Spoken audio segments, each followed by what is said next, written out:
जय हिंद दोस्तों, स्वागत है आपका शर्मा कोचिंग क्लासेस में। मेरा नाम है सुमित कुमार चौबे। आज मैं आप लोगों के सामने फ्रेंड्स आज साइंस का मैं आपको 30 क्वेश्चन लेके आया हूँ जो सेट पेपर। इसमें हम लोग ये जो जितने भी क्वेश्चंस हैं ये हम प्रयोगशाला परिचारक और अबकारी और इंस्पेक्टर जो होते हैं उनके लिए हम लेके आए हैं। तो चलिए स्टार्ट करते हैं। पहला क्वेश्चन क्या बोलता है, चलिए अब हम लोग देखते हैं। पहला क्वेश्चन में हम what is the SI unit of frequency, यानी कि आपका कहना ये चाहता है कि आवृत्ति की एसआई इकाई क्या है। तो चलिए हम आंसर दीजिए आप लोग, चलिए आंसर दीजिए इसका। तो देखिए आवृत्ति की एसआई इकाई क्या है। तो देखिए एसआई का मतलब क्या होता है हम लोग पहले समझते हैं। एसआई का मतलब क्या होता है, इसको बोलते हैं एसआई का फुल फॉर्म समझते हैं पहले। कई बार आपने पढ़ा होगा एसआई यूनिट क्या होता है किसी भी चीज का। तो एसआई आज समझते हैं कि एसआई क्या होता है। एसआई का मतलब होता है स्टैंडर्ड इंटरनेशनल यूनिट।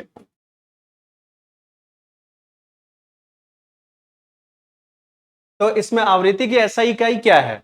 तो एसआई जो होता है, एसआई का मतलब क्या होता है, स्टैंडर्ड इंटरनेशनल यूनिट। ये हर चीज के लिए आपका अलग अलग होता है, ठीक है। जैसे कि आपका लंबाई, लंबाई आप किस किस में मापते हैं, लंबाई मापा जाता है मीटर में, ठीक है।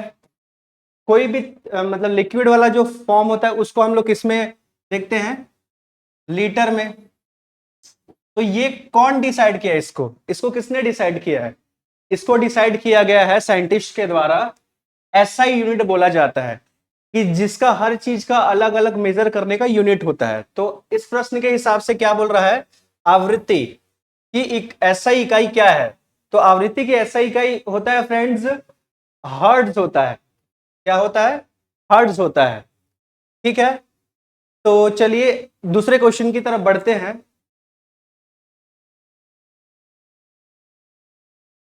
अब थोड़ा सा इसको हम लोग और समझ लेते हैं। देखिए क्या बोलना चाह रहा है ये आंसर इसका क्या होगा, करेक्ट आंसर होगा इसका बी, हर्ट्ज।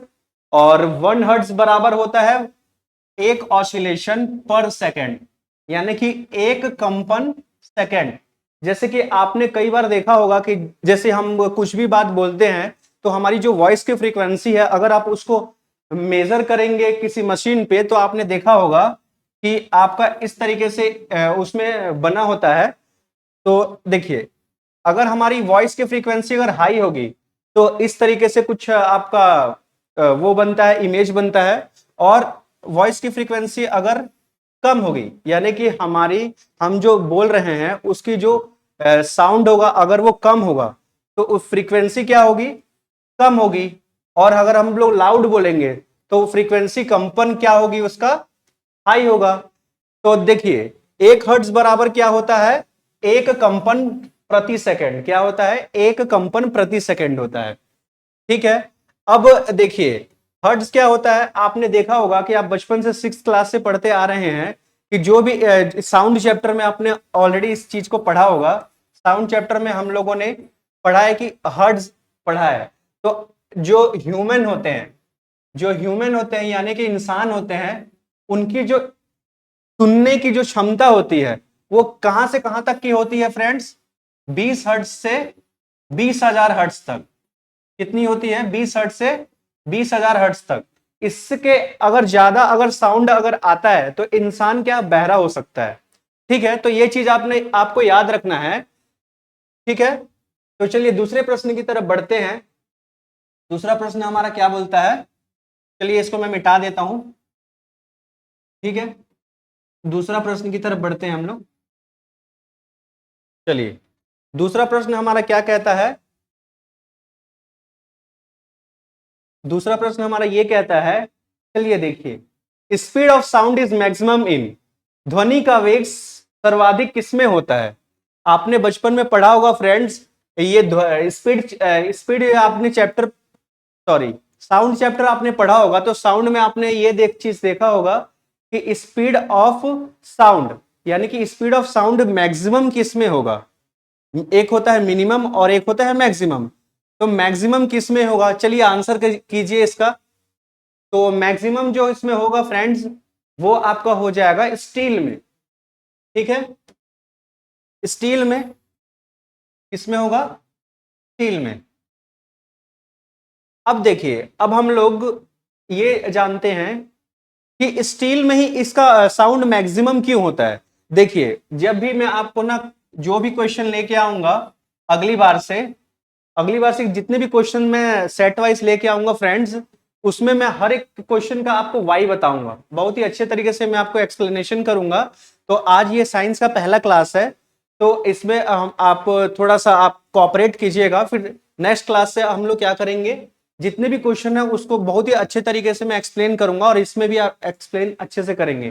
तो देखिए क्या बोल रहा है कि ध्वनि का वेग, अब वेग मतलब क्या होता है? स्पीड। ध्वनि का वेग सर्वाधिक किसमें होता है? ध्वनि का वेग सर्वाधिक किसमें होता है? वैक्यूम में, एयर में, वाटर में, या स्टील में? अब स्टील में ही क्यों होगा वेग उसका मतलब ज्यादा? तो देखिए, वैक्यूम क्या है? वैक्यूम में मतलब क्या है? उसका जो आयतन मतलब वॉल्यूम उसका होता है, मतलब कि वो खाली होता है ना। और यहां पे एयर, देखिए एयर में तो वो नहीं हो सकता। ठीक है, अब देखिए इनमें क्यों नहीं हो सकता? क्योंकि ये कठोर नहीं है, सॉलिड नहीं है। क्या नहीं है? कठोर पदार्थ के अंतर्गत ये नहीं आते हैं। अगर ये सॉलिड होता, किसी भी एक चीज ध्यान रखिएगा फ्रेंड्स, कभी भी ना स्पीड ऑफ जो साउंड होगा, यानी कि ध्वनि का वेग हमेशा आपका जो होगा वो जो कठोर वाली चीजें होंगी, यानी कि जो सॉलिड वाली चीजें होगी उसमें ध्वनि का वेग ज्यादा आता है फ्रेंड्स। ये चीज आपको याद रखना है। तो ध्वनि का वेग सर्वाधिक किसमें होता है? आपका सर्वाधिक होता है स्टील में। ठीक है, ये चीज आपको ध्यान में रखना है। ठीक है फ्रेंड्स, तो चलिए आज के तीसरे प्रश्न की तरफ बढ़ते हैं। तीसरा प्रश्न हमारा क्या कहता है, देखते हैं। चलिए, अब देखिए आंसर हमारा क्या था? डी था। अब इसमें एक और चीज देख लेते हैं। Sound travels fastest in solid due to the strong molecular bonding. अब देखिए एयर में क्या होगा? एयर में आपका होता है स्मॉल मॉलिक्यूलर बॉन्डिंग नहीं होता है, इसीलिए क्या होता है? साउंड जो ट्रेवल करता है फास्ट, सबसे साउंड ट्रेवल करेगा आपका फास्ट, आपका करेगा किसमें? सॉलिड वाले पार्ट में। इससे पहले मैंने आपको बताया है कि सॉलिड वाले पार्ट में ही सबसे ज्यादा साउंड ट्रेवल करता है। ठीक है, चलिए आगे की तरफ हम लोग बढ़ते हैं, आगे की तरफ। ठीक है, तो तीसरा प्रश्न हमारा क्या बोलता है? तीसरा प्रश्न देखिए, ध्वनि ध्वनि किस माध्यम में संचारित नहीं होती है? ध्वनि किस माध्यम में संचारित नहीं होती है, यानी कि sound can not travel through. ठीक है, संचारित का मतलब क्या होता है? ट्रेवल। तो एक चीज याद रखिएगा, जो इसका करेक्ट आंसर, देखिए एयर में तो हो नहीं सकता।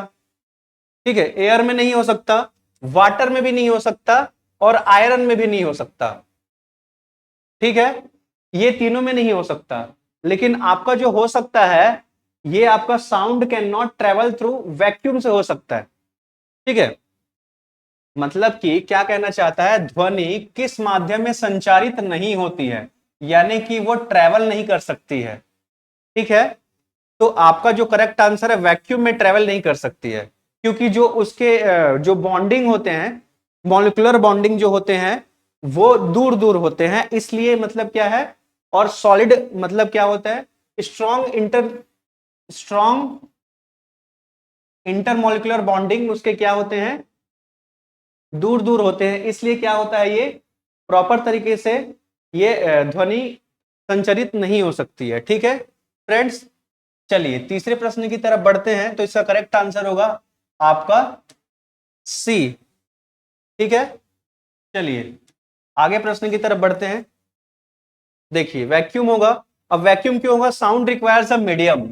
अब यहां पे एक चीज देखिए, अगर साउंड को ट्रेवल करने के लिए, आप खुद सोचिए फ्रेंड्स, अगर साउंड को ट्रेवल करने के लिए कोई माध्यम ही नहीं मिलेगा, तो आप कुछ भी बोले, जैसे मैं बोल पा रहा हूं, तो साउंड को ट्रेवल करने के लिए कुछ मीडियम मिला है, तभी तो साउंड ट्रेवल होके आप तक ये बात, मेरी जो मैं जो भी बोल रहा हूं वो आप तक बातें सुनाई दे रही है। अगर एक माध्यम नहीं मिलेगा या एक मीडियम नहीं मिलेगा, तो मेरी जो आवाज है, जो मैं अभी क्लास रिकॉर्ड कर रहा हूं, आप तक वो बात पहुंचेगा ही नहीं। तो ये चीज आपको ध्यान में रखना है। कि हमेशा साउंड के लिए ना एक माध्यम जरूरी होता है, और वो माध्यम किन किन में आपका होना चाहिए। माध्यम आपका सॉलिड यानी कि कठोर में होना चाहिए, लिक्विड यानी कि आपका तरल में होना चाहिए, और गैस। इनमें ये क्या करता है, it can't travel in vacuum. Vacuum में कभी आपका साउंड ट्रेवल नहीं करता है, यात्रा नहीं करता है, ठीक है। तो चलिए फ्रेंड्स, अब हम लोग चौथे प्रश्न की तरफ बढ़ते हैं। चौथा प्रश्न हमारा क्या कहता है, चौथा प्रश्न हमारा ये कहता है, ध्वनि की तीव्रता किस पर निर्भर करती है। ध्वनि की तीव्रता किस पर निर्भर करती है, यानी कि the pitch of sound depends on. देखिए, एम्पलीट्यूड पे तो नहीं करेगी, साउंड पे नहीं करती है, वेवलेंथ पे नहीं करती है। वेवलेंथ मतलब क्या होता है, तरंग दैर्ध्य, ठीक है। और फ्रीक्वेंसी मतलब आपका होता है फ्रेंड्स आवृत्ति होती है।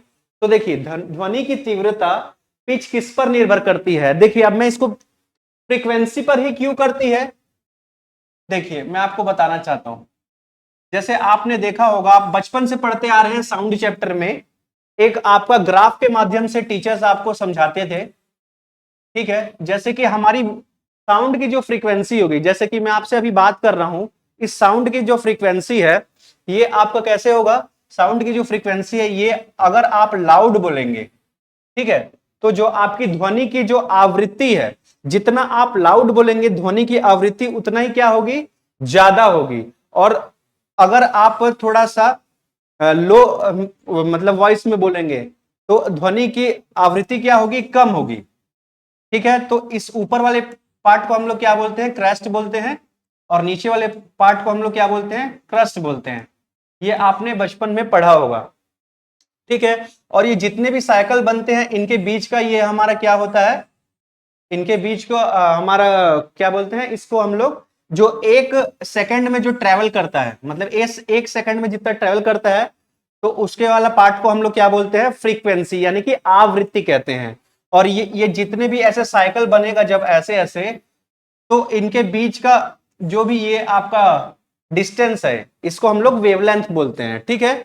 देखिए यहां पे अच्छे से समझा देता हूं। जैसे कि आपकी जो ध्वनि है, वो आपकी ज्यादा अगर लाउड होगी, तो देखिए ये वाला, ये जो क्या है, ये आवृत्ति है। यानी कि अगर आप जोर से बोलेंगे तो ये आवृत्ति का ये जो साइकिल है, ये क्या है, थोड़ा बड़े में बनेगा। और इसके बीच का जो ये वाला पार्ट है, जो एक सेकंड में वो जितने मतलब साइकिल में वो कर रहा है, इसको हम लोग बोलते हैं, यही आपका फ्रीक्वेंसी कहलाता है। फ्रीक्वेंसी मतलब आवृत्ति होता है।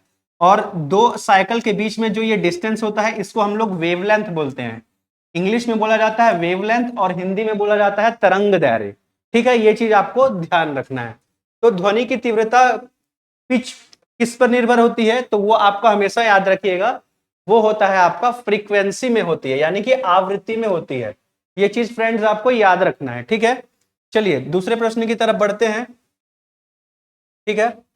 अब ये एक चीज और बताना चाहूंगा इस यहां से, मतलब इसमें, कि जितनी ज्यादा आपकी हायर फ्रीक्वेंसी होगी, यानी कि जितनी ज्यादा आपकी मतलब ध्वनि, मतलब जो आप बोल रहे हैं उसका ध्वनि अगर जितना ज्यादा होगा, हायर फ्रीक्वेंसी में हायर पिच, अगर पिच हाई रहेगा तो फ्रीक्वेंसी भी क्या रहेगी, हाई रहेगी। यानी कि आप जितना जोर से बोलेंगे, आपकी बोलने की जो ध्वनि है वो जितना ज्यादा रहेगी, उतनी ही आपका मतलब आवृत्ति भी ज्यादा उतना ही होगा। जैसे कि मैंने आपको साइकिल के माध्यम से बताया, ग्राफ के माध्यम से।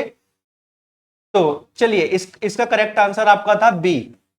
चलिए अब पांचवा प्रश्न देखते हैं। पांचवा प्रश्न हमारा क्या कहता है, पांचवा प्रश्न हमारा ये कहता है, विच वेव्स इज यूज्ड इन सोनार। अब सोनार आपने जानते होंगे फ्रेंड्स, जो सी होता है, सी, ठीक है, सी में इस चीज का प्रयोग करते हैं।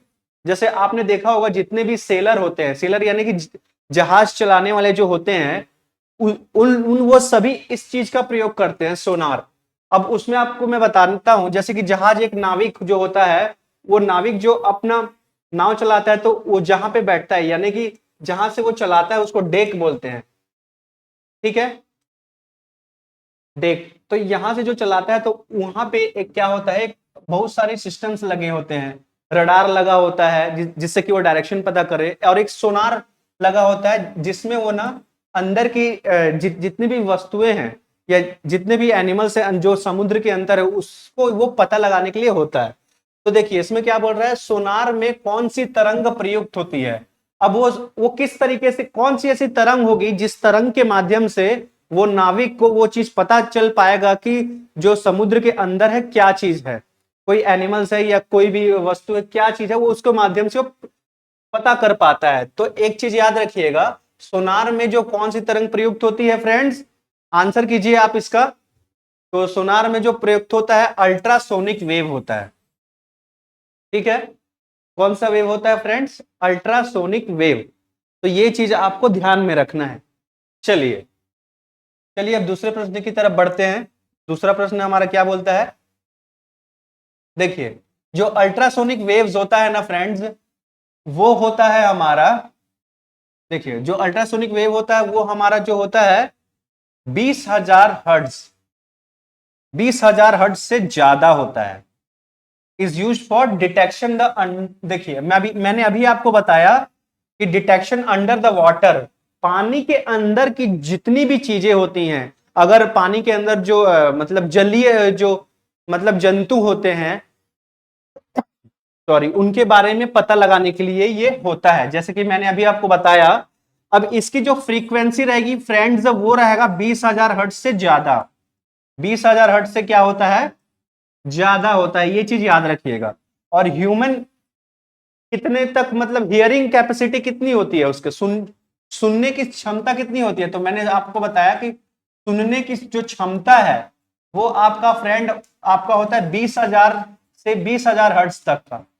ठीक है, और इससे ज्यादा आपका यूज किया जाता है किसमें, अल्ट्रासोनिक साउंड, यानी कि जो एक नाविक, जो कि एक सेलर, जो कि जहाज को चलाता है, ठीक है, पायलट, वो क्या करता है, सोनार का यूज करता है, जिसमें इसका जो तरंग रहता है वो 20,000 हर्ट्ज से ऊपर रखता है। ठीक है, तो ये चीज आपको ध्यान में रखना है, ये बहुत ही इंपॉर्टेंट क्वेश्चन है जो कि आपका प्रयोगशाला परिचारक और आबकारी जो कांस्टेबल होते हैं उसमें ये क्वेश्चन आता ही आता है। तो इसको इग्नोर नहीं करना है और बहुत अच्छे से हर एक सेट को मैं लेके आऊंगा, उसको बहुत अच्छे से पढ़ना है और चैनल को सब्सक्राइब भी करना है। ठीक है, जिससे कि आपको टाइम टू टाइम वीडियो मिलते रहेंगे। तो चलिए अगले प्रश्न की तरफ बढ़ते हैं। चलिए अब प्रश्न संख्या हम लोग देखते हैं 6 प्रश्न संख्या में क्या बोलता है, प्रतिध्वनि तभी सुनाई देती है जब मूल और परावर्तित ध्वनि के बीच जो समय है वो न्यूनतम हो। तो कितने समय का होना चाहिए, यानी कि इको इज हेयर्ड ओनली, मतलब कि जब आपने देखा होगा कि जब कोई भी घर या फिर कहीं भी आप जाते हैं और वो सामान नहीं वहां पे नहीं होता है, वो खाली होता है, तो उसमें आप अगर आप कुछ बोलेंगे तो वहां पे इको सिस्टम, मतलब इको टाइप का सुनाई, आपका वॉइस जो है वो क्या करता है, इको करता है, सुनाई देता है। तो इसमें क्या बोल रहा है, echo is heard only the time between the original and reflected sound is at least, मतलब क्या बोलना चाहता है, आपका बोलना चाहता है कि प्रतिध्वनि, किसमें बोल रहा है, प्रतिध्वनि, प्रतिध्वनि और परावर्तित ध्वनि, क्या बोलना चाह रहा है, प्रतिध्वनि और परावर्तित ध्वनि, इन दोनों के बीच का जो आपका टाइमिंग गैप है, इन दोनों के बीच का जो टाइमिंग गैप है वो कितना होना चाहिए, उस आपका फ्रेंड्स होना चाहिए 0.1 सेकेंड, 0.1 सेकेंड तक का आपका टाइमिंग होना चाहिए। अगर इससे ये ज्यादा हो गया या इससे ये कम हो गया तो क्या होगा, ये आपका प्रॉपर तरीके से वो रिफ्लेक्ट नहीं करेगा। रिफ्लेक्ट नहीं करेगा का मतलब क्या होता है, रिफ्लेक्ट नहीं करेगा का मतलब क्या है, वो सुनाई ही नहीं देगा। किसके किसके बीच में कितने सेकंड का होना चाहिए, प्रतिध्वनि और परावर्तित ध्वनि। ठीक है फ्रेंड्स, तो ये चीज आपको ध्यान में रखना है इस प्रश्न में। तो इस प्रश्न का करेक्ट आंसर है 0.1 सेकेंड। चलिए अगले प्रश्न की तरफ बढ़ते हैं।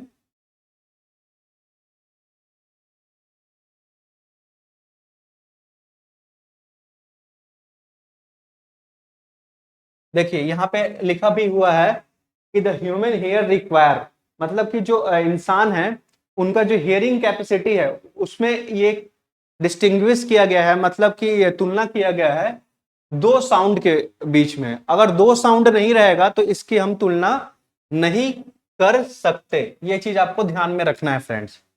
तो चलिए दूसरे प्रश्न की तरफ बढ़ते हैं। आई होप ये समझ में आया होगा आपको। अब देखिए वेवलेंथ इंटू फ्रीक्वेंसी, प्रश्न संख्या 7, वेवलेंथ इंटू फ्रीक्वेंसी में आपका क्या है, तरंग दैर्घ्य इंटू आवृत्ति, ये क्या होता है? चलिए आंसर कीजिए फ्रेंड इसको, इस प्रश्न का। तो इस प्रश्न का जो करेक्ट आंसर है वो है आपका स्पीड ऑफ वेव। अब स्पीड ऑफ वेव क्या होता है चलिए समझते हैं, ठीक है। चलिए देखिए स्पीड ऑफ वेव, अब ये जो आपका पार्ट है ना, देखिए स्पीड, स्पीड स्पीड बराबर होता है आपका, स्पीड बराबर होगा आपका, देखिए वेवलेंथ गुणा फ्रीक्वेंसी, ठीक है। तो जो आपका स्पीड है इसको हम लोग मेजर करते हैं इस v से, और ये जो लैम्डा होता है, लैम्डा किसके लिए यूज किया जाता है, वेवलेंथ के लिए, यानी कि तरंग दैर्घ्य के लिए। और जो f है ये f फ्रीक्वेंसी के लिए यूज किया जाता है, जो कि आपका है आवृत्ति कहा जाता है। तो आप जब भी आपका क्या है, इसमें एग्जाम्स में न्यूमेरिकल में भी पूछ देता है और इस तरीके से भी पूछ देगा। तो आप एक चीज याद रखिएगा, आपका होता है स्पीड बराबर होता है लैम्डा इंटू एफ। अब मैंने आपको बताया कि ये जो v है, v हमारा क्या है, स्पीड ऑफ साउंड है। ये स्पीड के लिए यूज किया गया है, ये आपका वेवलेंथ के लिए यूज किया गया है यानी तरंग दैर्घ्य, और ये फ्रीक्वेंसी जो है इसको आवृत्ति के लिए यूज किया गया है, ठीक है। तो ये चीज आपको ध्यान में रखना है। तो इसका करेक्ट आंसर क्या हो जाएगा, स्पीड ऑफ वेव। चलिए दूसरे प्रश्न की तरफ बढ़ते हैं friends. Which of the following is a longitudinal wave, प्रश्न संख्या 8, which is the following is a longitudinal wave, इसमें से कौन सा अनुदैर्घ्य तरंग है, ठीक है। आपने पढ़ा होगा फ्रेंड, दो टाइप के ये तरंग होते हैं, अनुदैर्घ्य तरंग और अनुप्रस्थ तरंग, ठीक है। तो चलिए अब हम समझते हैं इनमें से कौन सा अनुदैर्घ्य तरंग है। तो चलिए आपको आंसर करना है। अब आंसर कीजिए फ्रेंड्स कि कौन सा इसमें अनुदैर्घ्य तरंग है। तो इसका जो करेक्ट आंसर है वो आपका है साउंड। लॉन्गिट्यूडनल का मतलब क्या होता है, लॉन्गिट्यूडनल का मतलब होता है फ्रेंड्स अनुदैर्घ्य तरंग, ठीक है। आपको ये चीज याद रखना है, ठीक है। तो चलिए अब इसमें हम लोग देखते हैं आंसर क्या था फ्रेंड्स, साउंड इसका करेक्ट आंसर था। तो इन साउंड वेव्स मतलब क्या बोल रहा है कि साउंड वेव में particles vibrate along the direction of wave, यानी कि जो पार्टिकल, ठीक है, जो पार्टिकल होंगे वो क्या करेंगे, वाइब्रेट करते हैं। अब देखिए हमको कोई भी चीज किस तरीके से मतलब सुनाई देता है, जैसे कि आप या आपके फ्रेंड बात आपस में कर रहे हैं, ठीक है। तो साउंड आपके कान से उसके कान तक कैसे पता चलता है, किस तरीके से होता है, क्यों होता है? देखिए तो एक चीज याद रखिएगा, जो पार्टिकल्स होते हैं ना, पार्टिकल वाइब्रेट करते हैं। जैसे आप कुछ बोल रहे हैं तो क्या होगा, जो आपका मतलब सराउंडिंग में यानी वातावरण में कुछ पार्टिकल होंगे, वो वाइब्रेट करके क्या करते हैं, डायरेक्शन ऑफ वेव्स के रिस्पेक्ट में क्या होता है, वो आप तक वो साउंड सुनाई देता है फ्रेंड्स। ये चीज आपको याद रखना है, ठीक है। चलिए अब दूसरे क्लास की तरफ बढ़ते हैं हम लोग, सॉरी दूसरे प्रश्न की तरफ बढ़ते हैं। दूसरा प्रश्न हमारा क्या कहता है, ध्वनि की तीव्रता की इकाई क्या है, ठीक है। अब यहाँ पे क्या बोल रहा है, ध्वनि की तीव्रता की इकाई क्या है। आप बचपन से ये पढ़ते आ रहे हैं, क्लास 6 में भी ये होता है। तो आपने देखा होगा ध्वनि की तीव्रता की जो इकाई होती है वो आपका मापा जाता है डेसिबल में, मापा जाता है। ये चीज आपको क्या करना है फ्रेंड्स, ये चीज आपको ध्यान में रखना है। चलिए दूसरे प्रश्न की तरफ बढ़ते हैं।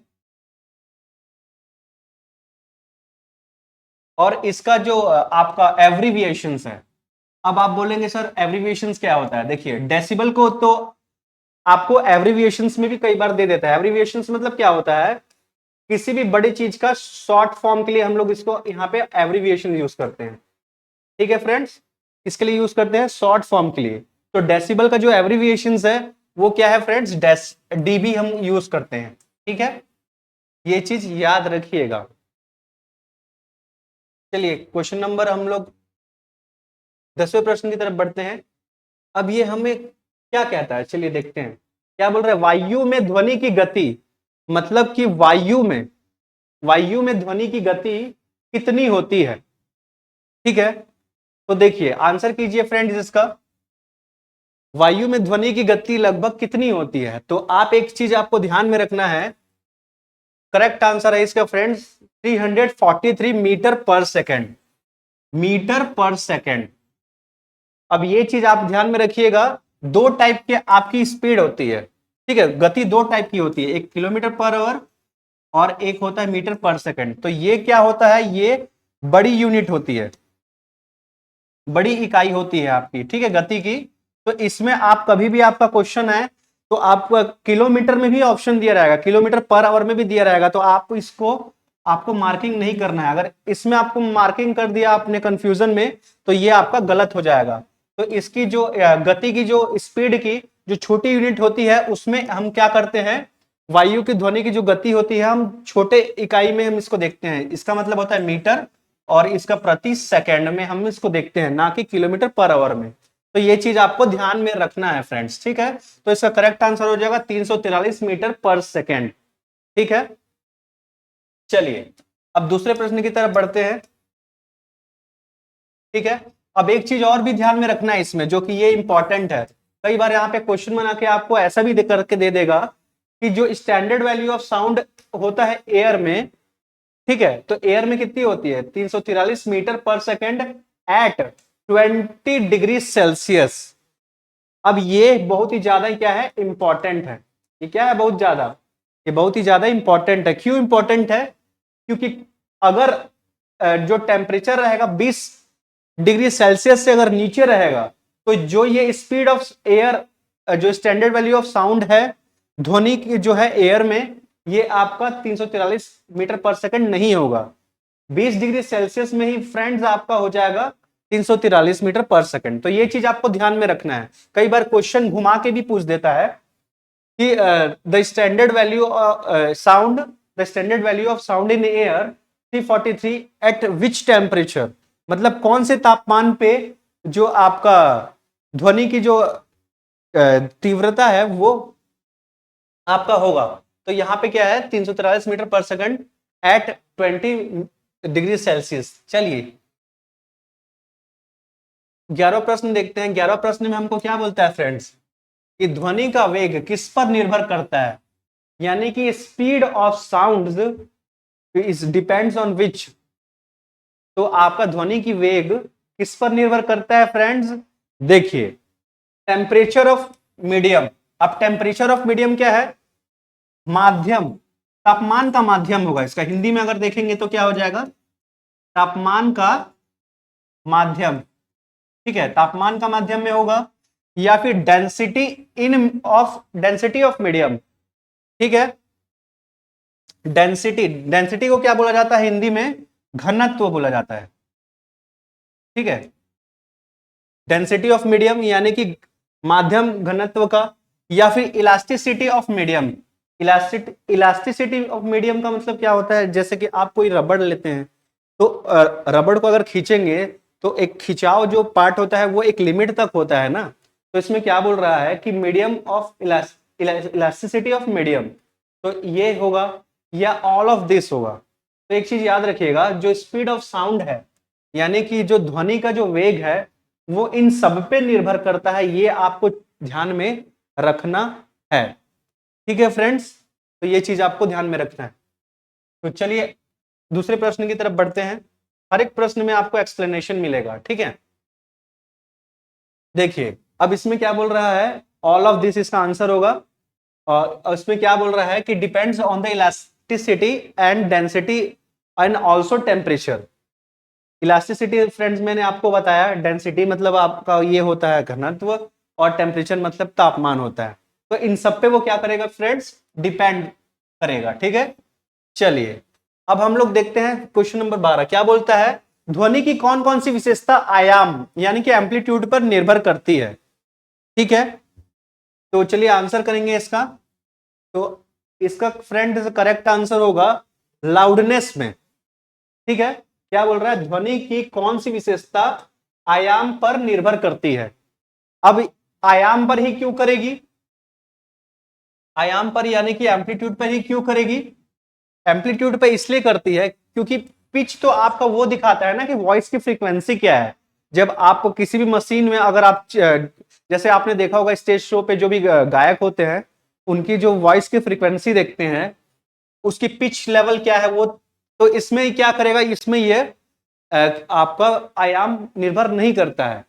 फ्रीक्वेंसी आवृत्ति, आवृत्ति मैंने बताया था फ्रेंड्स कि आप अगर आपकी वॉइस की फ्रीक्वेंसी अगर ज्यादा होगी, ठीक है, तो आपका लाउडनेस ज्यादा होगा तो फ्रीक्वेंसी भी ज्यादा होगी, तो इसमें तो करेगा नहीं, ना कि इसमें करेगा। आपका करता है फ्रेंड्स लाउडनेस में, यानी कि जितनी ज्यादा आपकी वॉइस में लाउडनेस होगी उतनी ज्यादा वो क्या होगा, एम्पलीट्यूड पर निर्भर करेगा वो।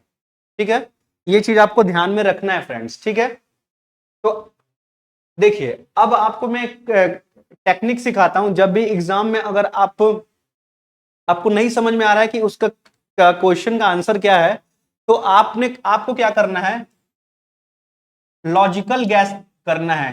जैसे कि कोई भी मतलब एग्जाम में ऐसे प्रश्न आ गया कि आपको समझ नहीं आ रहा है कि इसका आंसर क्या होगा, क्योंकि आप जानते हैं एक एक नंबर आपको बहुत मायने रखता है रैंक लाने में, तो आप लॉजिकल गैस करना वहां पे फ्रेंड्स। तो उसके लिए आपको एक टेक्निक बता देता हूं मैं, उस जगह पे क्या टेक्निक यूज किया जाएगा, ऑप्शन एलिमिनेशन करना है आपको, ऑप्शन एलिमिनेशन। अब ऑप्शन एलिमिनेशन क्या है? ऑप्शन एलिमिनेशन फ्रेंड्स ये है कि जो आपको आंसर नहीं आते हैं या आप मतलब कभी ना कभी उस चीज के बारे में पढ़े हैं, तो उसको उसको क्या करना है, आपको पहले एलिमिनेट कर देना है। तो आपको पता है कि पिच में नहीं हो सकता, फ्रीक्वेंसी में भी नहीं हो सकता, ग्राफ के माध्यम से मैंने आपको समझाया है। आपका क्वांटिटी में भी नहीं हो सकता, क्योंकि क्वांटिटी में तो हम ध्वनि को कभी देखे ही नहीं है। तो आपका क्या होगा, लाउडनेस पे क्या करेगा, ये डिपेंड करेगा। तो एलिमिनेशन का मतलब क्या होता है, आपको वो ऑप्शन आपने पहले काट दिया कि जो होंगे ही नहीं, तो आप करेक्ट आंसर पे ऑटोमेटिकली आ जाएंगे। ये बहुत ही ज्यादातर टॉपर्स इसको यूज करते हैं। ठीक है, चलिए देखिए यहां पे एक स्टैंडर्ड हमको क्या ध्यान रखना है कि अगर एम्पलीट्यूड हाई रहेगा, ठीक है, आयाम अगर हाई रहेगा, तो साउंड की जो मतलब लाउडनेस है वो भी क्या रहेगी, लाउडर साउंड रहेगा। लाउडर साउंड में यानी कि ध्वनि जितनी ज्यादा रहेगी उतनी ज्यादा ही आपकी आयाम रहेगी, यानी कि हायर एम्पलीट्यूड में लाउडनेस, अगर लाउडनेस साउंड का ज्यादा है तो हायर एम्पलीट्यूड होगा, अगर लाउडनेस कम है तो आपका लोअर एम्पलीट्यूड होगा, यानी कि कम आयाम होगा फ्रेंड्स। ठीक है, आपको ये चीज ध्यान में रखना है। चलिए प्रश्न संख्या हम लोग 13 में देखते हैं। 13 प्रश्न में हमारा क्या कहता है, इंफ्रासोनिक तरंगों की आवृत्ति किसमें कम होती है? ठीक है, किसमें कम होती है फ्रेंड्स, 20 हर्ट्ज में कम होगी। 20 हर्ट्ज में क्यों कम होगी? क्योंकि जो इंफ्रासोनिक जो तरंगे होती हैं उसकी आवृत्ति यानी कि उसकी फ्रीक्वेंसी 20,000 में क्या होगी, कम होगी, क्योंकि ये बहुत ही कम हर्ट्ज है ना फ्रेंड्स। ये हर्ट्ज भी मतलब क्या है, साउंड की लो मतलब फ्रीक्वेंसी है। तो आपको मैंने बताया था कि अगर आवृत्ति कम रहेगी, लाउडनेस कम रहेगी, तो आवृत्ति भी कम रहेगी। इसलिए तो ये आपने देखा होगा कि ये 20,000 हर्ट्ज में तो आपका क्या फ्रीक्वेंसी भी ज्यादा होगी। तो इंफ्रासोनिक तरंगों में की जो आवृत्ति है वो किस में कम होती है, 20 हर्ट्ज में कम होगी, जो कि बहुत ही कम है होता है ये। ठीक है, चलिए आगे प्रश्न की तरफ बढ़ते हैं। आई होप ये समझ में बहुत अच्छे से आया होगा। ठीक है, देखिए इसमें क्या बोल रहा है, लेस देन 20 हर्ट्ज, 20 हर्ट्ज से लेस देन 20 हर्ट्ज।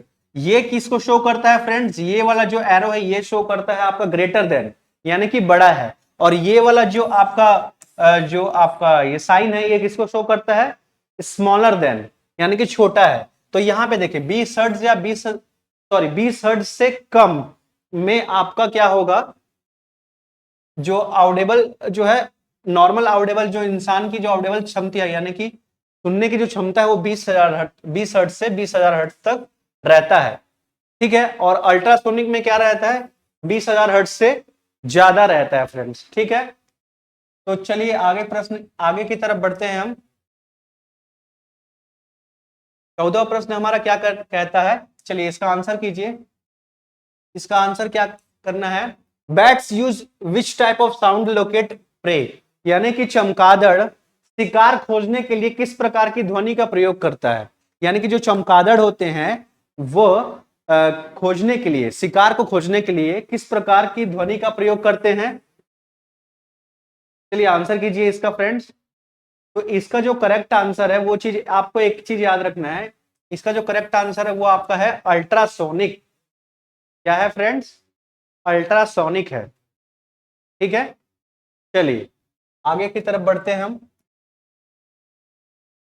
अब आगे की तरफ हम लोग बढ़ेंगे तो इसमें हम देखेंगे, देखिए अल्ट्रासोनिक यूज करते हैं, जैसे कि bats emit ultrasonic to detect the object via echo. अब इको के माध्यम से ये क्या करता है फ्रेंड्स? इको के माध्यम से ये पता लगा पाता है अपने शिकार के। ठीक है, चलिए दूसरे प्रश्न की तरफ बढ़ते हैं।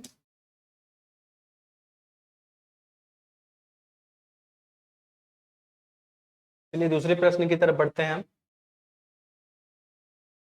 गुंजन क्या है? गुंजन पक्षी क्या है? यानी कि व्हाट इज द वेरिब्रेशन? वेरिब्रेशंस क्या होती हैं? गुंजन वेरिब्रेशन क्या है? चलिए तो आंसर करेंगे फ्रेंड्स, इस प्रश्न का आंसर कीजिए। ठीक है, इस प्रश्न का आंसर कीजिए। तो देखिए जो इसका करेक्ट आंसर है, continuous sound due to multiple reflection. जो कि निरंतर निरंतर जो ध्वनि आएगी ना, निरंतर जो ध्वनि आती है मल्टीपल रिफ्लेक्शन के तौर पे, उसके लिए ये क्या होता है? गुंजन, जो पक्षी भी, गुंजन पक्षी भी आपने नाम सुना होगा, उसके वो साउंड को हियरिंग करने के लिए यूज करता है वो। ठीक है फ्रेंड्स, चलिए अब हम लोग 16 प्रश्न की तरफ बढ़ते हैं। 16वां प्रश्न हमारा क्या बोलता है? मानव के लिए स्वर्णनीय स्वर्णनीय स्वर्णीय आवृत्ति सीमा क्या है? ठीक है, यानी कि what is the Audible range of human. मैं आपको ये लेक्चर्स के शुरुआत से ही मैं बताते आ रहा हूं कि जो मानव का जो सुनने की जो क्षमता होती है वो कितनी होती है? 20 हर्ट्ज से 20,000 हर्ट्ज। तो ये तो आप हंसते हंसते ही बता देंगे इस प्रश्न का आंसर। तो कितना हुआ फ्रेंड्स? 20 से 20,000 हर्ट्ज तक। तो करेक्ट आंसर आपका क्या होगा फ्रेंड्स? करेक्ट आंसर होगा आपका सेकेंड। चलिए चलिए प्रश्न की तरफ बढ़ते हैं। कौन सा उपकरण चिकित्सा, चलिए कौन सा उपकरण चिकित्सा इमेजिन, क्या बोल रहा है? कौन सा उपकरण चिकित्सा इमेजिन में अल्ट्रासोनिक तरंगों का प्रयोग करता है? चलिए आंसर कीजिए इसका फ्रेंड्स। इसका जो करेक्ट आंसर है आपका, अल्ट्रासोनिक स्कैनर के लिए क्या किया जाता है? उपकरण चिकित्सक के लिए अल्ट्रासोनिक के लिए यूज किया जाता है, अल्ट्रासोनिक तरंगों का प्रयोग किया जाता है अल्ट्रासोन स्कैनर से। जैसे कि आपने कई बार देखा होगा कि कई बार जो हॉस्पिटल्स में मतलब अल्ट्रासाउंड भी होता है, तो उसमें जो अल्ट्रासोनिक तरंगों के माध्यम से वो पता लगा पाते हैं कि मतलब जो पेट के अंदर या कुछ भी कोई प्रॉब्लम तो नहीं है ना। तो ये आपने कई बार देखा होगा फ्रेंड्स। ठीक है, तो उनके पास अल्ट्रासोनिक स्कैनर होता है जिसके माध्यम से वो स्कैन करके उस पर डिस्प्ले में देख पाते हैं कि क्या प्रॉब्लम है। ठीक है फ्रेंड्स, चलिए तो इसका करेक्ट आंसर था बी। अब प्रश्न संख्या 18 देखते हैं। प्रश्न संख्या 18 में हमारा क्या कहता है? 18 में हमारा ये कहता है, speed of sound in vacuum, speed of sound in vacuum, रिक्त स्थान, वैक्यूम में ध्वनि का वेग क्या होता है? रिक्त स्थान वैक्यूम में ध्वनि का वेग क्या होता है? चलिए इसका करेक्ट आंसर दीजिए। तो इसका जो करेक्ट आंसर होगा फ्रेंड्स वो होगा 0। ठीक है, वैक्यूम में जो आपका ध्वनि का वेग क्या होगा? हमेशा एक चीज याद रखना है आपको, 0 ही होता है। ठीक है फ्रेंड्स, चलिए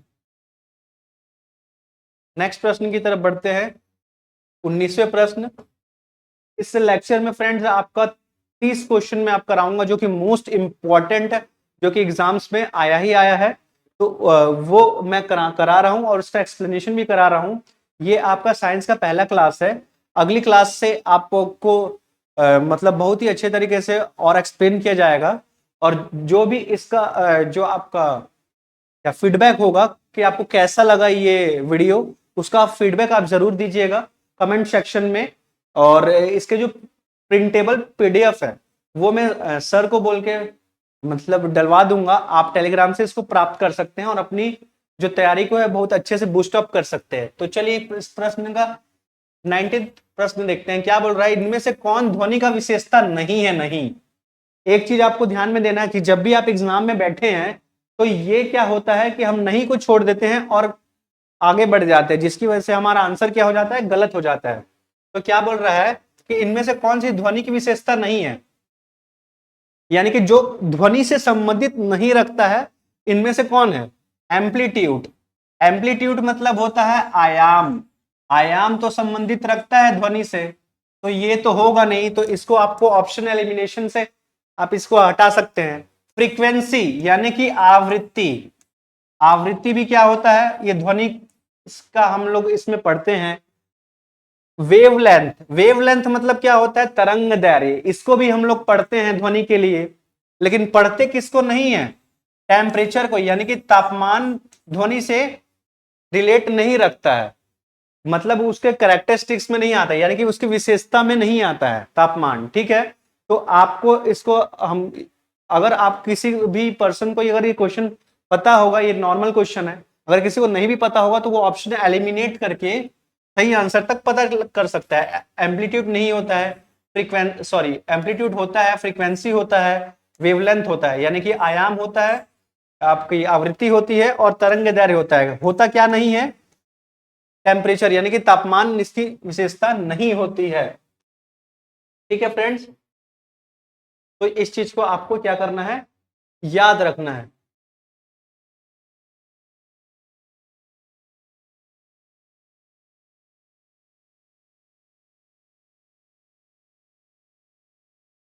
चलिए नेक्स्ट प्रश्न की तरफ बढ़ते हैं। नेक्स्ट प्रश्न हमारा क्या कहता है, देखिए, यदि स्रोत और श्रोता के बीच की दूरी 17.2 से अगर कम हो तो प्रतिध्वनि इको कितनी होगी। यानी कि कहना क्या चाहता है कि if the distance between the source, distance between the source यानी कि इसको हम लोग मान लिए सोर्स, ठीक है, और लिसनर, लिसनर और सोर्स, ठीक है, मतलब सुनने वाला और जो माध्यम है वो, इनके बीच की जो दूरी है वो कितनी दूरी होनी चाहिए फ्रेंड्स, इनके बीच की जो दूरी है 17.2 मीटर से कम होना चाहिए, तभी जो है जो प्रतिध्वनि है, इको जो है, वो आपका प्रॉपर तरीके से सुनाई देगा। और अगर इसके बीच की, यानी कि आपका क्या होता है, सोर्स यानी कि आपका स्रोत, स्रोत और श्रोता, स्रोत मतलब क्या है, माध्यम, और श्रोता मतलब क्या है, जो कि सुनने वाला इंसान है, तो उनके बीच की अगर 17.2 आपका मीटर आपका है डिस्टेंस, उससे कम, उससे कम होना चाहिए। ये होता है लेस देन और ये होता है ग्रेटर देन। अगर ये कम हो तभी वो क्या है, प्रॉपर तरीके से सुनाई देगी। अगर उससे ज्यादा है 17.2 से, तो नॉट हेयर्ड सेपरेटली, तो उस सुन वो इंसान नहीं सकता है अलग अलग। ठीक है, सेपरेटली का मतलब क्या होता है, अलग अलग नहीं सुन सकता ध्वनि को। ठीक है, चलिए 20वां प्रश्न अब हम लोगों ने कंप्लीट कर लिया। 21वें प्रश्न की तरफ बढ़ते हैं। आई होप आपको पूरे अच्छे से मैंने एक्सप्लेन करके बताया था है। जैसा भी आपको ये लगा है, आपको ये सेट पेपर पहला, आप फीडबैक जरूर दीजिएगा जिससे कि और भी हम इंप्रूवमेंट ला पाए। फीडबैक आपका हमारे लिए मोटिवेशन का काम करेगा, जिससे कि और भी अच्छे से हम कर पाएंगे और बेहतरीन से बेहतरीन कंटेंट ला पाएंगे। आप पीडीएफ टेलीग्राम पे जाएंगे तो वहां से पीडीएफ लेके भी आप रिवाइज कर सकते हैं। ठीक है फ्रेंड्स, चलिए 21वां प्रश्न देखते हैं। 21वां प्रश्न क्या कहता है, माध्यम बदलने पर तरंग की कौन सी विशेषता बदलती है। अगर आप ना मीडियम बदल देंगे, यानी कि माध्यम बदल देंगे, माध्यम बदल देंगे तो कौन सी विशेषता है, उसकी कौन सी विशेषता है, प्रॉपर्टी चेंज हो जाएगी। चलिए आंसर दीजिए इसका।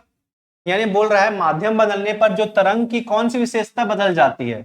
अगर आप माध्यम बदल देंगे तो इसकी विशेषता क्या बदल जाएगी, कौन सी विशेषता बदल जाएगी, वेग की विशेषता बदल जाएगी। यानी कि स्पीड की विशेषता बदल जाएगी। अब माध्यम क्या होता है? माध्यम ये कहलाता है कि अगर आप कोई चीज बोल रहे हैं या मैं ही आपसे आपको ये लेक्चर ले रहा हूं, अगर मेरी जो वॉइस है आप तक जा रही है, उनके बीच में अगर आप जो सुन रहे हैं अगर वो माध्यम ही नहीं रहेगा तो आप सुन नहीं पाएंगे। तो इसमें बोलना ये पर्टिकुलर क्या चाहता है कि माध्यम बदल देंगे, अगर मीडियम बदल देंगे तो तरंग की कौन सी विशेषता है, तरंग की कौन सी विशेषता है, यानी कि वेव की कौन सी प्रॉपर्टीज क्या हो जाएगी, डिफरेंट हो जाएगी, बदल जाएगी। तो वो आंसर आपको करेक्ट आंसर है स्पीड की। ये चीज आपको क्या करना है फ्रेंड्स, दिमाग में रखना है। जितने भी लेक्चर्स हो रहे हैं एटलीस्ट आपको 2 से 3 बार देखना है, क्योंकि पढ़ने के साथ साथ रिवीजन भी आपका क्या होना चाहिए, जरूरी होता है। ठीक है, तो ये चीज याद रखना है फ्रेंड्स आपको। ठीक है, इसका करेक्ट आंसर क्या हो जाएगा, इसका करेक्ट आंसर हो जाएगा स्पीड। चलिए दूसरे प्रश्न की तरफ बढ़ते हैं हम, यानी कि आज की हम 21वें प्रश्न की तरफ बढ़ते हैं, सॉरी 22वें प्रश्न की तरफ। कलावधि किसका व्युत्क्रम है, कलावधि किसका व्युत्क्रम है, यानी कि time period is reciprocal of. तो वेवलेंथ का नहीं हो सकता, ठीक है, स्पीड का नहीं हो सकता, आयाम का नहीं हो सकता, यानी कि तरंग दैर्घ्य का नहीं हो सकता, स्पीड का नहीं हो सकता, एम्पलीट्यूड का नहीं हो सकता। तो किसका हो सकता है, फ्रीक्वेंसी का। यानी कि मैंने क्वेश्चन फर्स्ट में ही आपको बताया था कि जो टाइम पीरियड है, मैंने आपको बताया था कि फ्रीक्वेंसी होती क्या है, तो मैंने आपको ग्राफ के माध्यम से बताया था फ्रेंड्स कि जब आपकी वॉइस की फ्रीक्वेंसी, यानी कि आप जितना लाउड बोलेंगे, अगर ग्राफ में वो ये जो साइकिल है वो उतना ही ज्यादा मतलब उठता हुआ दिखाई देगा। ठीक है, तो ये जो 1 सेकंड में ये जो साइकिल जो कंप्लीट करता है, यानी कि 1 सेकंड क्या हुआ, ये 1 सेकंड फ्रेंड ये तो टाइम का ही पार्ट हुआ ना। 1 सेकंड मतलब क्या हुआ, एक सेकंड मतलब वो टाइम का ही तो पार्ट हुआ ना। तो टाइम का पार्ट हुआ है, मतलब टाइम से वो रिलेट करता है।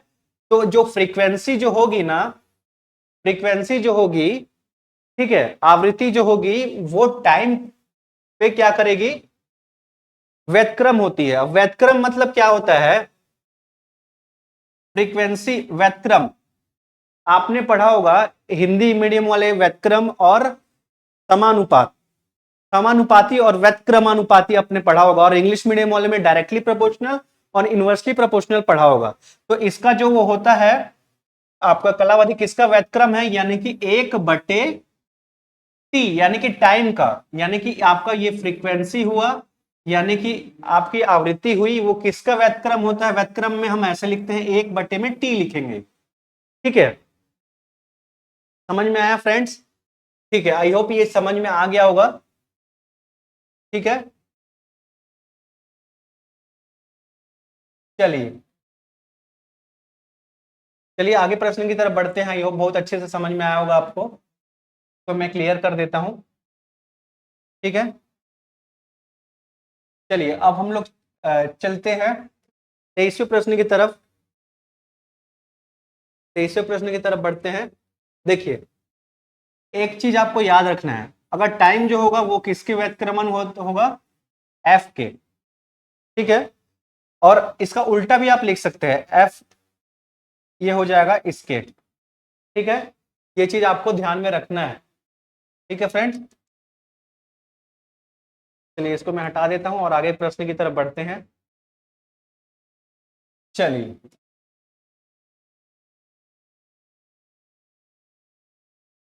एक सेकंड, थोड़ा सा मैं इसको ऊपर कर लेता हूं। चलिए 23वां प्रश्न देखते हैं। 23वां प्रश्न हमारा क्या कहता है, तरंग के वेग का सूत्र क्या है, तरंग के वेग का सूत्र क्या है, v बराबर होता है f इंटू लैम्डा है। इसको क्या बोलते हैं हम लोग, लैम्डा बोलते हैं, इसको क्या बोलते हैं, लैम्डा, लैम्डा बोलते हैं। ठीक है, ये किसके लिए हम लेते हैं इसको, इसको हम लेते हैं फ्रेंड्स तरंग दैर्घ्य, वेवलेंथ के लिए लेते हैं हम लोग इसको। ठीक है फ्रेंड्स, तो इसका करेक्ट आंसर क्या होगा, तरंग की वेग का सूत्र क्या है, तरंग के वेग का सूत्र क्या है? Formula of wave of speed, speed of wave, speed of wave का होता है v बराबर एफ गुणा लैम्डा। ठीक है, अब देखिए मैं आपको यहां से 3 फॉर्मूले बना के देता हूं। v हमारा किसके लिए लिया गया है? v हमारा लिया गया है स्पीड के लिए। ठीक है, v हमारा किसके लिए लिया गया है? स्पीड के लिए। ठीक है, और f हमारा लिया गया है किसके लिए? फ्रीक्वेंसी के लिए। और ये किसके लिए लिया गया है? लैम्डा वेवलेंथ के लिए, तरंग दैर्घ्य के लिए। ये आपकी आवृत्ति के लिए और ये स्पीड के लिए। ठीक है, तो देखिए v बराबर आपका हो जाएगा f गुणा लैम्डा। अगर आपको वेवलेंथ निकालनी है तो वेवलेंथ वाला पार्ट आपको यहीं पे रखना है, स्पीड के नीचे आपको फ्रीक्वेंसी आ जाएगा। ठीक है, क्योंकि यहाँ पे ये इसके साथ गुणा में है, तो ये नीचे आएगा तो किस में आ जाएगा फ्रेंड्स? ये आपका भाग में आ जाएगा। तो जब आपको तरंग दैर्घ्य यानी कि वेवलेंथ निकालनी होगी तो आपका स्पीड बटे में फ्रीक्वेंसी आ जाएगा। और अगर आपको फ्रीक्वेंसी निकालनी है तो ये यहीं पे रहने देंगे आप, v बराबर जो आपका लैम्डा था। अगर आपको ये f निकालना है, फ्रीक्वेंसी निकालना है, तो ये क्या हो जाएगा? इसके नीचे आ जाएगा, क्योंकि ये यहाँ पे गुणे में है तो इधर नीचे आएगा तो बट्टे के रूप में आ जाएगा। तो v बट्टे में लैम्डा बराबर हो जाएगा आपका फ्रीक्वेंसी, यानी कि स्पीड, यानी कि आपका स्पीड बराबर आपका वेवलेंथ बराबर हो जाएगा आपका फ्रीक्वेंसी, यानी कि आपका जो ये है वेग बट्टे में आपका तरंग दैर्घ्य का जो यूनिट हम लोग लेते हैं लैम्डा, मापने के लिए बराबर हो जाएगा आपका आवृत्ति। आवृत्ति निकालना है तो ये फॉर्मूला हो जाएगा। और अगर आपको तरंग दैर्घ्य निकालना है तो v बटे में f हो जाएगा। और आपको स्पीड निकालना है तो v बराबर f इंटू लैम्डा हो जाएगा। ठीक है, तो यहाँ पे वेग की बात कर रहा है तो वेग की बात में हमारा क्या हो जाएगा? f इंटू आपका लैम्डा रहेगा। ठीक है, आई होप ये चीज आपको बहुत ही अच्छे से समझ में आया होगा। चलिए आगे प्रश्न की तरफ बढ़ते हैं। ठीक है, चलिए इसको मैं मिटा देता हूं।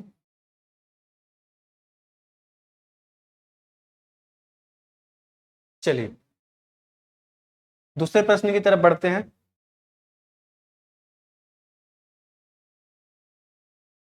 चौबीसवां प्रश्न क्या करता है? ध्वनि तरंग होती है, ध्वनि तरंग क्या होती है? लॉन्गिट्यूडनल होती है। क्या होती है फ्रेंड्स? लॉन्गिट्यूडनल। ठीक है, चलिए आगे आगे की तरफ बढ़ते हैं हम।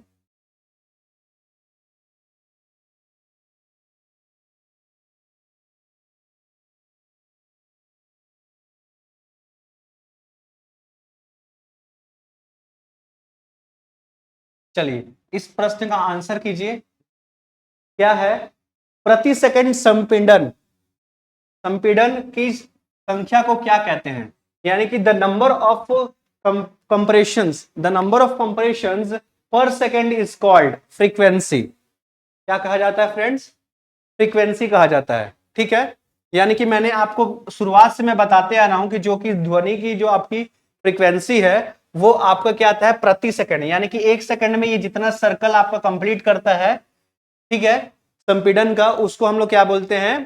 फ्रीक्वेंसी यानी कि आवृत्ति कहते हैं। 1 सेकंड में ये जितना एक सर्कल कंप्लीट करता है, ठीक है, तो उसको हम लोग क्या बोलते हैं? उसको हम लोग बोलते हैं फ्रीक्वेंसी। चलिए दूसरे प्रश्न की तरफ बढ़ते हैं हम लोग। दूसरा यानी कि 26वां प्रश्न क्या बोलना चाहता है? अल्ट्रासाउंड किस प्रकार की सतहों पर सर्वोत्तम परावर्तित होता है? यानी कि क्या बोल रहा है कि ultrasonic reflects best from surface which are. तो देखिए सॉफ्ट से स्मूथ में अच्छा होगा, या फिर सॉफ्ट से रफ में अच्छा होगा, या फिर किसी में नहीं होगा। तो ये चीज आपको एक ध्यान में रखना है कि सॉफ्ट से स्मूथ में तो वो हो ही नहीं सकता। ठीक है, अल्ट्रासाउंड की जो सर्वोत्तम परावर्तित है इसमें नहीं हो सकता, सॉफ्ट से रफ में भी नहीं हो सकता, नन में भी नहीं हो सकता। तो हो किस में सकता है फ्रेंड? हार्ड एंड स्मूथ में हो सकता है। ये चीज आपको ध्यान में रखना है फ्रेंड्स। ठीक है, आइए आगे प्रश्न की तरफ बढ़ते हैं। आगे के प्रश्न हमारा क्या बोलता है? 27वां प्रश्न। 27वां प्रश्न हमारा क्या कहता है कि ध्वनि जब दूसरे माध्यम में प्रवेश करती है, देखिए क्या बोल रहा है कि ध्वनि, ये मान के चलिए एक माध्यम हम लोग इसको ले लिए और एक माध्यम यहां पे ले लेते हैं। ठीक है, ये दूसरा माध्यम हुआ।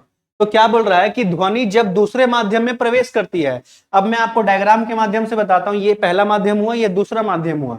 तो क्या बोल रहा है कि ध्वनि जो है वो अगर दूसरे माध्यम में अगर प्रवेश करेगी तो कौन सी राशि अपरिवर्तित रहेगी?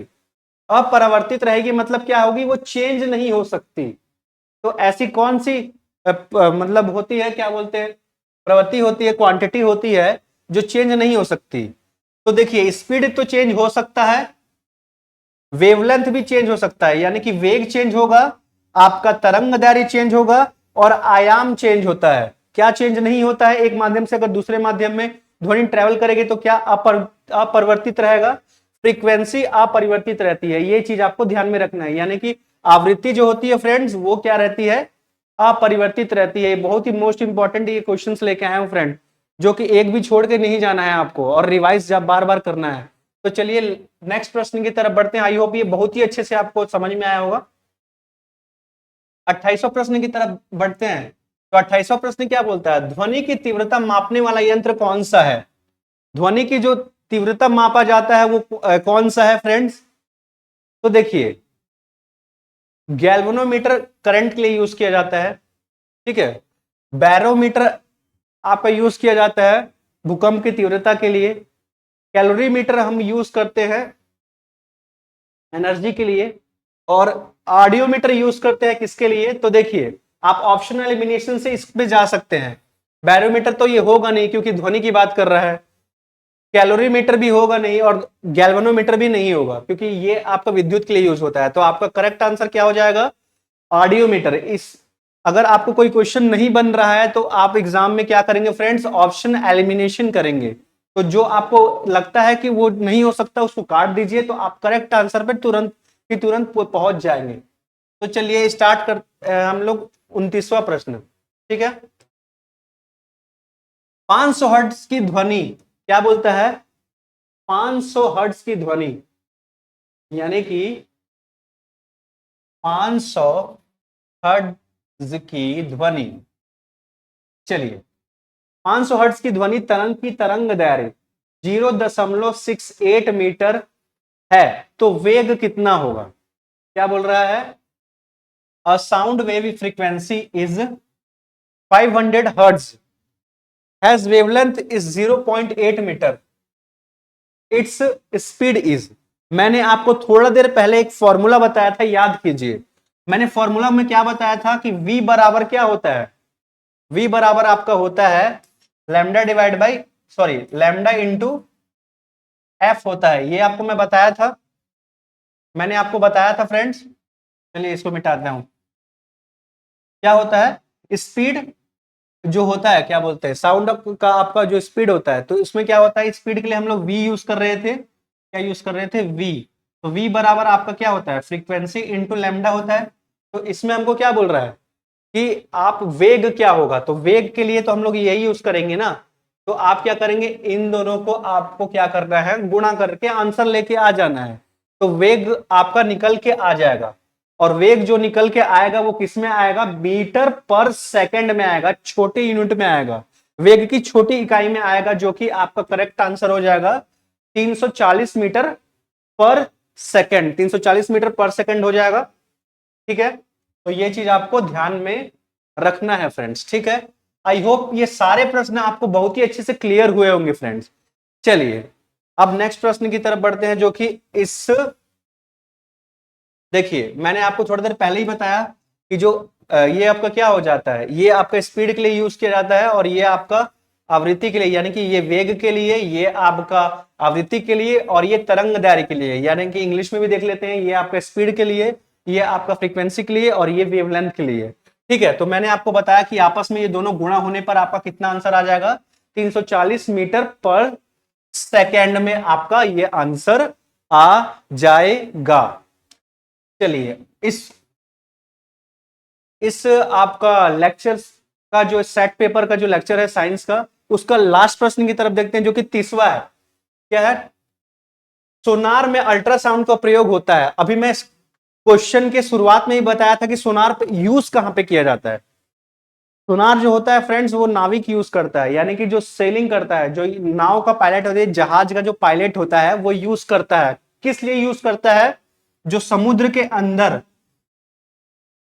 सॉरी, जो समुद्र के अंदर जितनी भी जंतुएं और पेड़ पौधे जो होते हैं उस चीज का पता लगाने के लिए सोनार का यूज किया जाता है। तो क्या बोल रहा है, सोनार में अल्ट्रासाउंड का प्रयोग क्यों होता है? सोनार में अल्ट्रासाउंड का ही प्रयोग क्यों होता है? चलिए देखते हैं। हाई पेनिट्रेशन एंड रिफ्लेक्शन की वजह से, मतलब कि अगर रिफ्लेक्शन अगर हाई नहीं रहेगा या हाई पेनिट्रेशन नहीं रहेगा। पेनिट्रेशन का मतलब क्या होता है? पेनिट्रेशन मतलब क्या होता है? वो आइडेंटिफाई कर पाता है और जो उसमें वेव्स यूज करते हैं, यानी कि जो सोनार है। अब मान के चलिए जो एक नाविक है, आप ही एक नाविक है फ्रेंड्स, आप ही मान लेते हैं एक नाविक है, यानी कि पायलट है जहाज चलाने वाले के। तो आपको अंदर कैसे पता चलेगा कि कौन कौन से जीव जंतु है या कौन कौन सा मतलब प्लांट्स है, क्या क्या है, या कौन सामने से आ रहा है? अगर मान के चलिए वेल ही आएगा तो सोनार कैसे पता चलेगा? वेल मछली आएगा तो पता नहीं कर पाएगा ना। तो इसमें क्या है कि अगर हाई पेनिट्रेशन होगा, हाई पेनिट्रेशन का मतलब क्या है, जो उसकी मतलब क्षमता जो होती है वो अगर हाई रहेगा, रिफ्लेक्शन हाई रहेगा, तभी तो वो उस चीज को सेंस जल्दी से कर पाएगा ना फ्रेंड। इसलिए यहाँ पे अल्ट्रासाउंड का प्रयोग किया जाता है जिसकी हर्ट्ज बहुत ज्यादा रहती है। ठीक है, ये चीज आपको आई होप समझ में आया हुआ। तो एक चीज आपको ध्यान में रखना है, तो आज आपके जो एक सेट के जो लेक्चर्स है ये आज ही 30 प्रश्न पर हम खत्म करते हैं। तो एक चीज आपको ध्यान में रखना है फ्रेंड्स, आपको हर दिन अब रेगुलर बेसिस पे आपको सारे साइंस के लेक्चर्स मिलते जाएंगे जो सेट पेपर के हैं, जिसमें मोस्ट इंपॉर्टेंट आपको क्वेश्चन दिया जाएगा। आपको क्या है, पढ़ना है, लेक्चर्स देखना है, और लेक्चर्स देखने के बाद उस लेक्चर को एक दो बार रिवाइज करना है और नोट्स बना लेना है। नोट्स अगर नहीं भी बनाते हैं तो मैं सर के माध्यम से आपको टेलीग्राम से आप पीडीएफ लेकर हमारे शर्मा कोचिंग क्लासेस का टेलीग्राम ग्रुप आप ज्वाइन कर लीजिएगा, जो कि कमेंट सेक्शन में होगा। उस कमेंट सेक्शन में कर दिया जाएगा, वहां से आप ज्वाइन करके फिर वहां से ले सकते हैं। ठीक है, तो आप रेगुलर रहिएगा फ्रेंड्स, क्योंकि आपको जॉब निकालना है और अपने लाइफ को सेटल करना है। तो मिलते हैं हम लोग नेक्स्ट लेक्चर में, जो कि सेट नंबर 2 लेके आएंगे। ये सेट नंबर 1 है। अपना फीडबैक शेयर करना नहीं भूलिएगा, और आपको ये लेक्चर कैसा लगा आप जरूर बताइएगा। कुछ फीडबैक भी देना होगा तो अच्छे से बताइएगा, जिससे कि और भी इंप्रूवमेंट और अच्छे से हो पाए। तो मिलते हैं हम नेक्स्ट लेक्चर्स में, और भी 30 प्रश्न हम लेके आएंगे जो मोस्ट इंपॉर्टेंट है, जो एग्जाम में आते ही आते हैं, पूछा जा चुका है, उसको आप पढ़िएगा। तो मिलते हैं नेक्स्ट लेक्चर में, तब तक के लिए जय हिंद, वंदे मातरम।